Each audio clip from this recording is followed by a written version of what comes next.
नमस्कार किसान साथियों, मैं डॉक्टर विजन एग्रीकल्चर रिलेटेड में आप सभी का स्वागत है। अगर आप नए हैं तो वीडियो को सब्सक्राइब और बेल आइकन शेयर करना ना भूलें। ज़्यादा से ज़्यादा वीडियो को शेयर करें, हर किसान तक पहुँचाएं, क्योंकि ये वीडियो है सोयाबीन के रिलेटेड। क्योंकि कई किसान भाइयों में बहुत से सवाल हैं सोयाबीन के रिलेटेड, सोयाबीन की खेती कैसे करें और परंपरागत खेती को छोड़कर नई खेती को कैसे अपनाएं, और इसकी बुकिंग चल रही थी उस पर क्या करें। तो मैं बहुत सी वीडियो बनाता रहता हूँ, सोयाबीन के रिलेटेड बनाई भी है, पर हमारे जो किसान भाई पिछली बार अनुभव किया है खेती के अंदर, जो ट्रायल किया है, नया एक्सपेरिमेंट किया है, अच्छा रिजल्ट मिला है, तो आज उन्हीं की कुछ बातें हैं, उन्हीं के साथ बिजाई के टाइम और उनकी कुछ गाइडेंस है जो किसान भाइयों को खेती के प्रति रुझाव है। और ये वीडियो पूरी देखना जरूरी है, क्योंकि ये वीडियो हर से लेकर एक सोयाबीन की जो खेती के इच्छुक हैं किसान भाई, तो सोयाबीन के रिलेटेड सारी वीडियो इसके अंदर जानकारी दी गई है। ये वीडियो अगर अच्छी लगी, जानकारी अच्छी लगी, तो हर किसान भाई तक पहुँचाएं।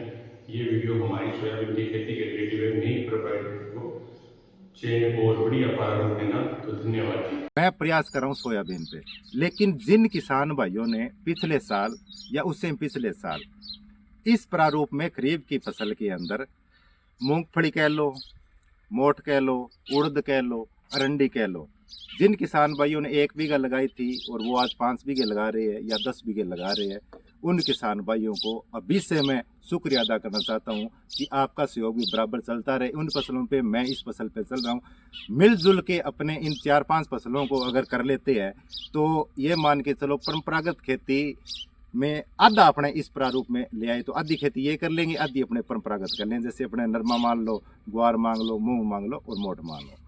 अब बात करता हूँ मैं सोयाबीन, मतलब इस फसल के लिए अपने को करना क्या है, ज़मीन की तैयारी कैसे करनी है। तो सोयाबीन के लिए अभी भी काफ़ी टाइम पड़ा है। आज भी जिस किसान भाई ने सरसों निकाल ली है, चने का बाण पड़ा है या कणक का पड़ा है, जौ का बाण पड़ा है, कल्टीवेटर से जुताई कर लें, तोता हल से जुताई कर लें या पलव हल से जुताई करके छोड़ दें कम से कम 20 दिन।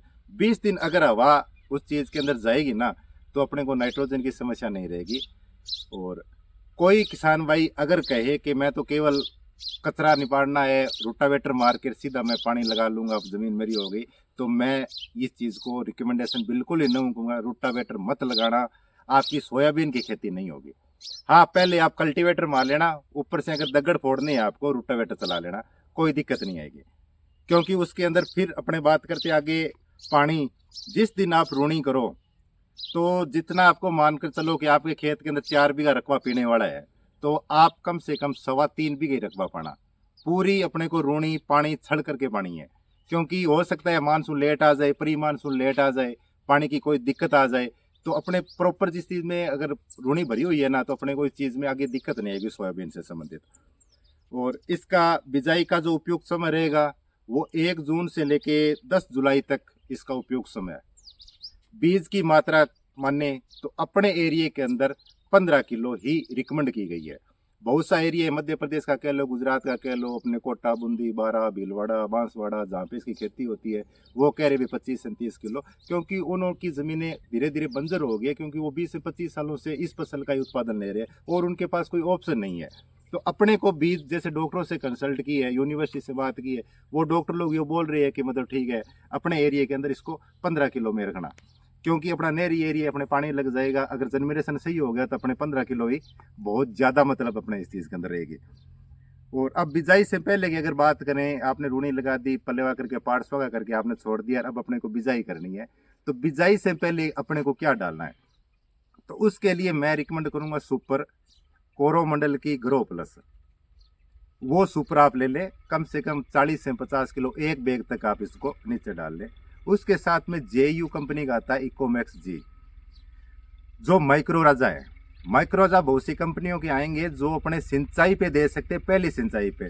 वहाँ पे जैसे FMC का न्यूट्रोमैक्स आता है, मैं उसका तहे दिल से शुक्रगुजार हूँ कंपनी का, क्योंकि बहुत ज़बरदस्त माइक्रो राजा है। वहाँ पे JU का इकोमैक्स प्लस भी आता है, बहुत सी कंपनियों का आता है, लेकिन वो तो सिंचाई के ऊपर डालना होता है।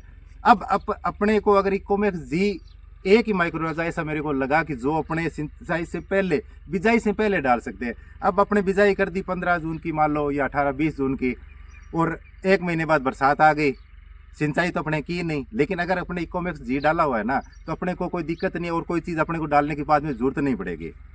अब बहुत से किसान कहेंगे भी हमारे पास ना तो कोरोमंडल की ग्रो प्लस है और ना हमारे पास जेयू का इकोमैक्स है, तो भी कोई दिक्कत नहीं है। आप कोई भी सुपर उठा लें जो 6 एलिमेंट हो, जिसमें बोरोन, मैग्नीशियम, जिंक, कैल्शियम वगैरह सारे तत्व मिले हो, वो उठा लेना। उसके साथ में 8 से 10 किलो या 12 किलो डीएपी डाल लेना। डीएपी भी ना मिले, एनपीके जो आती है 12, 32, 16, महादन भी 013, इस तरीके की कोई भी हो वो आप डाल लेना, वो भी आपका उतना ही काम करके जाएगी। लेकिन डीएपी फास्फोरस पे बड़ा इसका मत रखना आप।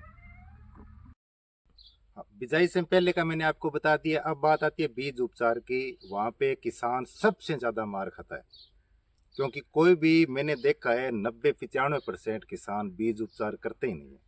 बीज उपचार का बहुत बड़ा रोल होता है। अगर आज अपने बीघे पे 100-125 रुपये का अगर बीज उपचार पे खर्चा कर लेना, तो अपने को हो सकता है 2 स्प्रे करनी ना ही पड़े, क्योंकि जो चीज़ है बीज में, मतलब बूंटा अगर जन्म से मतलब निकलेगा ना ताकतवर, तो वो मतलब फल फूल भरपूर दे के जाएगा। लेकिन वो जड़ से ही वो कमजोर रह गया ना, तो उस पर बहुत ज़्यादा उत्पादन पे बहुत प्रभावित होगा। बीज उपचार के लिए कृषि विभाग वाले बोलते हैं जैसे कि FIR कर लो। अब FIR में आपको कहूँगा तो आपको भी हमने तो अखबार में देखा है, पुलिस थाने में सुना है कि FIR क्या होती है, तो वही FIR है। तो FIR होगी थाने में तो आगे की कार्रवाई स्टार्ट होगी, वही अपने को बीज के साथ में FIR करनी है। F का मतलब आ गया फंगिसाइड। फंगिसाइड के अंदर आप मान लो अपने कर लो थायरम, इससे कर सकते हैं। टेबुजोनाकोल हो गया 1263, जो आपने अबागड़ी भाषा में बोलते हैं मेन कार्बिडिज्म मेन को जेब से, इससे भी कर सकते हैं। ये F का फंगिसाइड से हो गया। I से इंसेक्टिसाइड, मतलब कीटनाशक। अगर आपके खेत में दीमक है तो कर लो क्लोरा से कर लो। नहीं एकटार अपने 30% आती है, एक तो एकटार भुजी आता है 25%, नहीं एकटार 30% से आप कर लो, जो लिक्विड गुलाबी कलर में आती है। तो दीमक और कोई कीटनाशक है जो अपने को नीचे खाएगा बीज को, वो नहीं खा पाएगा।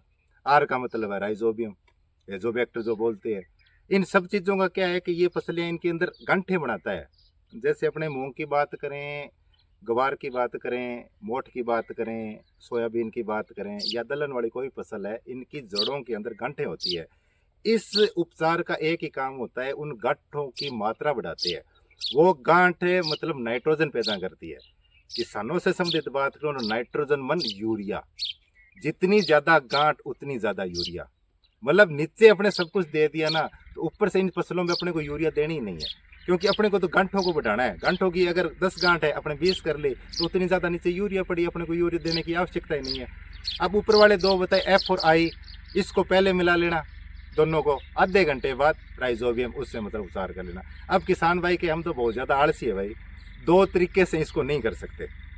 मतलब 2 तरीके से, हमें तो एक तरीका ही कोई बता दो जिससे अच्छे से उपचार हो जाए। तो उसके लिए मैं तो लेके आया था ये अपना जेयू कंपनी का एजोमैक्स है, ये भी एजोवेक्टर है। इसके अंदर 2 पुड़ियाँ निकलेगी, जो ऊपर वीडियो के अंदर आपको हो सकता है शो हो जाए कि इससे उपचार कैसे करना है, वो वीडियो के अंदर बराबर चलती जाएगी, आप वहाँ से देख लेना। 2 पुड़ियाँ निकलेगी, एक के अंदर लिक्विड है, एक के अंदर पाउडर फॉर्म है। पहले पाउडर फॉर्म डालना है, जितना भी आपका बीज लगे उस हिसाब से, आधा किलो 1 किलो पानी के हिसाब से उसमें पाउडर डाल लेना, अच्छी तरह से घोल मिला लेना। उसके बाद में ये अपना लिक्विड है, एक्टिवेटर है, उसको डाल के बीज को उपचार करके छाँव में सुखा देना, और छाँव में 1-2 घंटे सूखने के बाद आप इस चीज़ को कर लेना। इन सब चीज़ों का बीज उपचार का सबसे बड़ा रोल रहेगा इस चीज़ में, सोयाबीन के अंदर। अब बात आती है बिजाई करनी कैसे है। तो जहाँ की ज़मीनें मान लो अड़की है, दोमट मिट्टी की है, मिट्टी है, वो किसान भाई तो 14 इंची का पाड़ा रखें, जैसे सरसों वाला और मूंग वाला।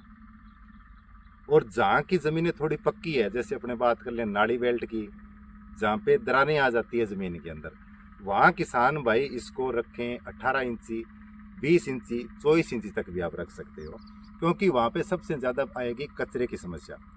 तो कचरा नहीं निकल पाएगा। अगर अपने 24 इंची का पाड़ा या 20 इंची का पाड़ा है, तो अपने 20 इंच सिलर निकाल लेंगे, सीकर निकाल लेंगे, अपना कचरा नहीं हो पाएगा और पानी का भराव नहीं हो पाएगा। जहाँ पे पानी का भराव नहीं है वो किसान भाई 14 इंची लगाएं। लेकिन अगर खेत में 2 बीघा लगा रहा है, तो आधा बीघा अगर कोई प्रैक्टिकल करना चाहता है, आधा बीघा प्रैक्टिकल करना चाहता है, तो वहाँ पे इस चीज़ को, जो किसान भाई 14 इंची बेड पे भी इसको लगा रहे हैं, वो कहते हैं हमें भी खेत में प्रैक्टिकल के तौर पे देखना है कि मतलब इसको हम भी 18 इंची पे लगा लें, वो लगा सकते हैं खेत में। मतलब ये फसल हो सकता है ज़्यादा सीधी अगर हो तो हो सकता है ज़्यादा कामयाब हो जाए, तो दोनों प्रैक्टिकल कर सकते हैं। और बिजाई शाम के टाइम जैसे रखें 3 से 4 बजे 5 बजे के बाद, बिजाई से 18 से 24 घंटे बाद मान लो, तो आप सुबह सुबह शाम को बिजाई कर ली, सुबह जाके पेंडामेथ्रिन की आप बिजाई करने के बाद में स्प्रे कर सकते हो। आप कहोगे कि बुजुर्ग लोग कहते थे कि ज़मीन में नीचे करनी है, उसके ऊपर फागा मारना है, तो वो तो होगी बुजुर्गों की बात, वो अपने को नहीं करनी है। अपना प्रारूप, अपने खेती का प्रारूप चेंज कर रहे हैं, तो अपने को बिजाई के बाद 18 घंटे बाद पेंडामेथ्रिन 38.7% है वो करनी है। उसका 40 दिन तक मतलब रहेगा, 40 दिन तक मतलब वो कोई कचरा नहीं निकलने देगा। अगर 40 दिन तक कचरा नहीं आया तो कोई दिक्कत नहीं है। एक ऊपर जो अपने कर दिए पेंडामेथ्रिन, अपने को ज़मीन को नुकसान पहुंचा के नहीं जाएगी। और अब बात करते हैं अपने को बिजाई करनी कैसी है, कौन सी चक्री लगानी है, कौन सी मशीन है, कौन सी गरारी से कितना बीज सकेगा, उसका तो मैं प्रॉपर अब एक वीडियो खेत के अंदर डेमो के लिए आया हूँ, वहाँ का मैं डेमो बना रहा हूँ। बाकी अब जो मैंने आपको इतनी जो जानकारी दी है वो मतलब सोयाबीन से संबंधित दी है। और सभी किसान भाइयों से एक बार फिर सौंप की तरह मुझे सहयोग की आवश्यकता है। 1 बीघा, 2 बीघा, 3 बीघा, 4 बीघा लगाएं। इस खेती को भी नए प्रारूप के अंदर परंपरागत खेती के साथ में, इवन मेरी खेत की है। अब मेरे पीछे जो बैकग्राउंड आपको दिखाई दे रहा है ना, वहाँ पे ही वो लगी हुई थी। अब वहाँ पीछे आप देख लेना, वहाँ पे सरसों ये अपने सौंप लगी हुई थी, उसी सौंप वाली जगह के अंदर वो सोयाबीन लगी हुई थी। तो इसी आशा के साथ मैं अपना वीडियो एक बार रोक रहा हूँ, क्योंकि मैं अब आपको ट्रैक्टर से वो बिजाई करके बता रहा हूँ डेमो के तौर पे। धन्यवाद।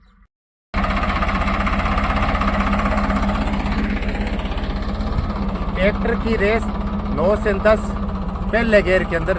मेरे पास फार्म 60 है, हो सकता है किसी के पास न्यू हॉलैंड हो जाए, किसी के पास और हो जाए, वो अपने अपने ट्रैक्टर से सेटिंग करनी है। बात करते हैं बातें की, सेम अपने को जैसे नरमे वाला भाता है